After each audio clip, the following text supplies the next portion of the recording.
How to split a video into two parts on iPhone. To get started, first of all go ahead and open up the Photos application on your iPhone. Once you're here, find and select the video you want to split. After opening the video, tap on the edit icon at the bottom right.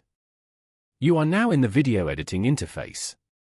To trim the start of the video, select the clip and use the yellow handles on the timeline.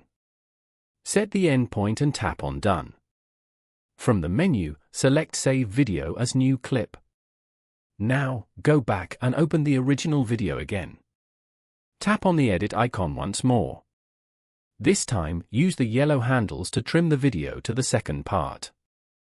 Tap on Done again and select Save Video as New Clip. You now have two separate clips saved in your Photos library. Following these steps, you can easily split a video into two parts on an iPhone.